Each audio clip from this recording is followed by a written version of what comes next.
Hello, welcome back to Mad Mark, and let's dive into the Pulwama attacks in Jammu and Kashmir.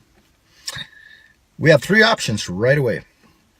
We can listen to the biased India media and blame it on Pakistan, and Jaish-e Mohammed, whatever. We can say it was just an attack by Kashmirians against Indian army, Or three, we can say it was an inside attack by India.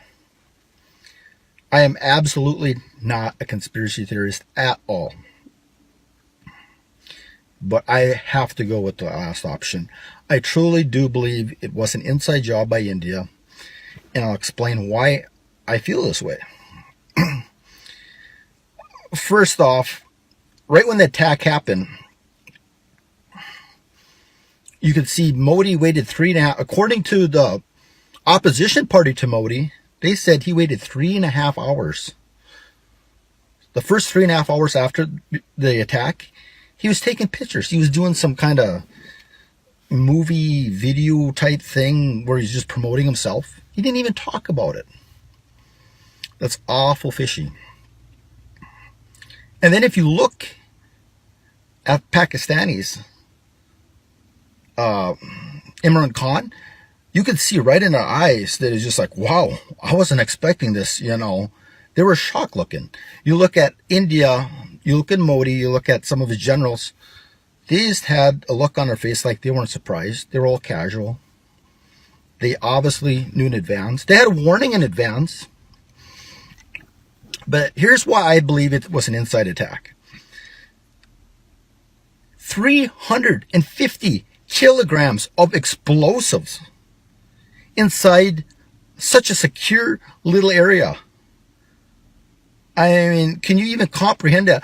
I did a bunch of research here and was looking at the largest attacks in America ever. And traditional bomb, the biggest one I could come up with was 1920s Wall Street bombing. That was 45 kilograms worth of explosives. This was 350 kilograms. Over 7 times larger traditional explosives that have ever been used in a terror attack in America history. Let that sink in. How the hell did they get 350 kilograms of explosives in Jammu and Kashmir? How did they do it? How did they load it into that Scorpio vehicle? How did they line it up to explode with the electronics? And Pakistan did the right thing. They said, prove it's us. So the first thing India did right away is the attack happened and they're like, okay, India did it. We know all the facts. We got everything, this and this and this. And they just thought everyone would just jump on their side and believe it. The only one that really did was France right away.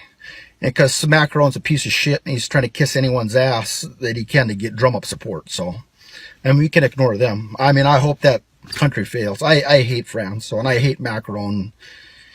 And I think Pakistan must remember the way France jumped sides on this. But let's get down to the details, why it was an inside attack. First off, I said 3.5 hours he waited. Nothing. What was he doing in that 3.5 hours? Well, he probably had raw intelligence and military intelligence, sort out all the facts, how the things unfolded so they can get their transcript, all written, all professional for probably raw, and say, okay, this is what happened. This is how it unfolded. This is what you could tell the media. This is what you not tell the media. Because if he went out right away when he found that attack and gave details, if he slipped up and said something that he wasn't supposed to know, like stuff that he wasn't supposed to know already, then they would know it's an inside attack. So he gave a grace period, maybe a 3.5 to 4 hour grace period to get all the facts up and then read it. Second off, this is the thing that really pisses me off. He said he killed all the people in that area that were associated with the attacks. Why in the hell would you do that for? That is the absolutely dumbest thing I've heard in my life.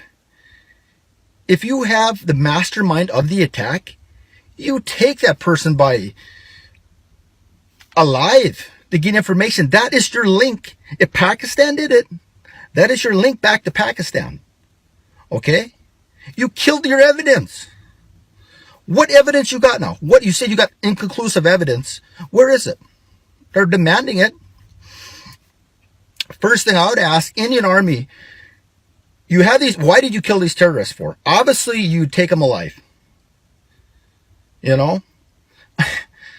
If the CIA hired me to find some mastermind attack of some big attack in the United States, I'm going to get that guy alive. If I kill the guy, I'm going to resign from my position. I'm going to say I failed, or I'm going to give it a reason. I'm going to say the dude was strapped up with C4 and he was going to die anyways, or the guy committed suicide.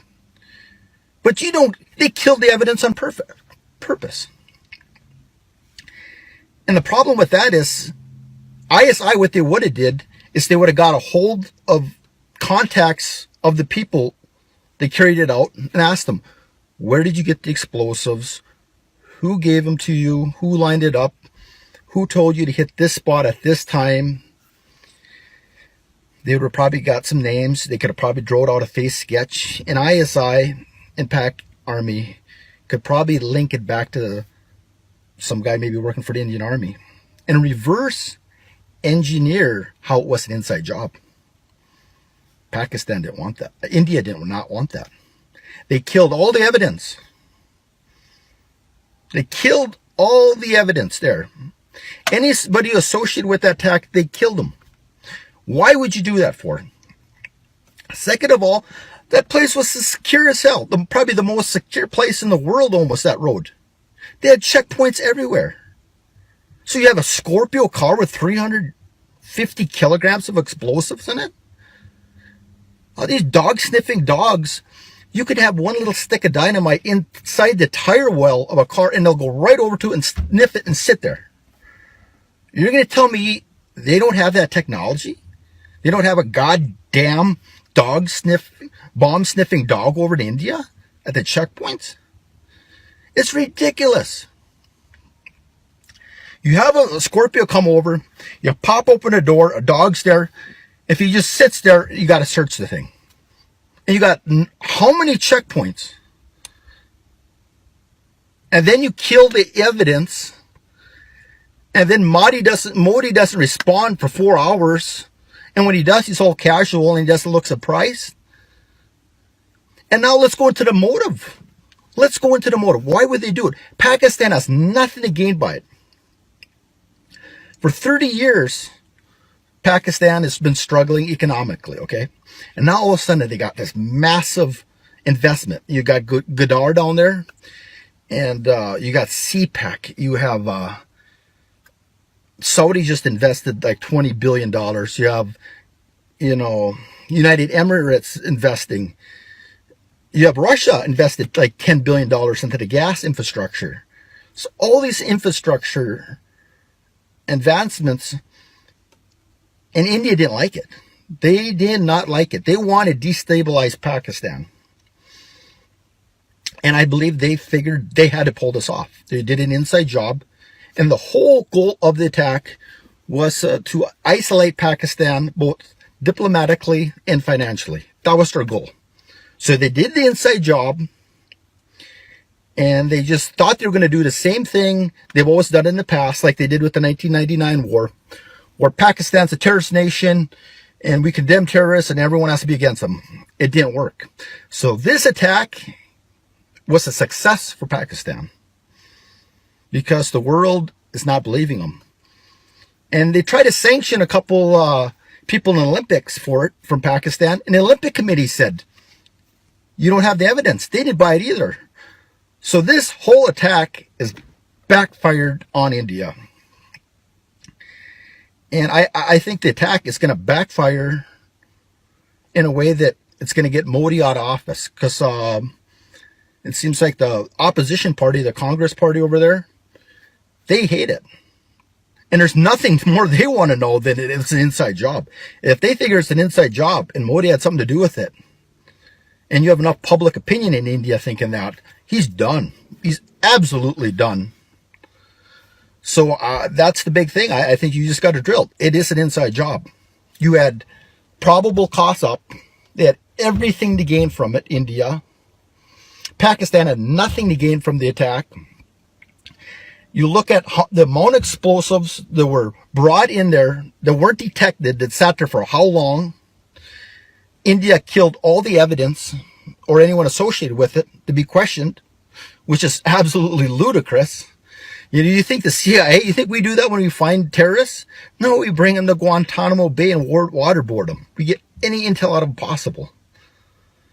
I mean, in Pakistan, if we wanted to get someone that had a lot of info, you'd send your SSG, your special forces in there, and you give them incentive. Hey, we'll give you like $50,000 per person if you get this guy alive. They'll find a way to get the guy alive. So it's an inside job. And if anyone wants to debate me from India, whatever, I will debate you. I say it's an inside job. Prove me wrong. And we have a saying in America, you're innocent until proven guilty. Well, how about you, India? Pakistan said, we're innocent until proven guilty. And you're trying to be a dictator on this? This is ludicrous. And all I can say, the great thing about it is the world does not believe India anymore. They know them as liars, and they know what they're up to, and their games are done. And furthermore, that game you tried to play with Saudi, after they invested $100 billion in you, trying to cause problems and stick them in a hard position between the two countries, that's pretty disrespectful to Saudi. And furthermore, I don't think the United States is really happy about it either, because Pakistan could be a potential good ally in a war on terror in the future with Iran. So you better watch your ass, India, because you start getting Saudi mad at you, you start getting United States mad at you, and you will be cut off, and you'll be the ones isolated. So don't push your luck and don't fuck with the wrong people.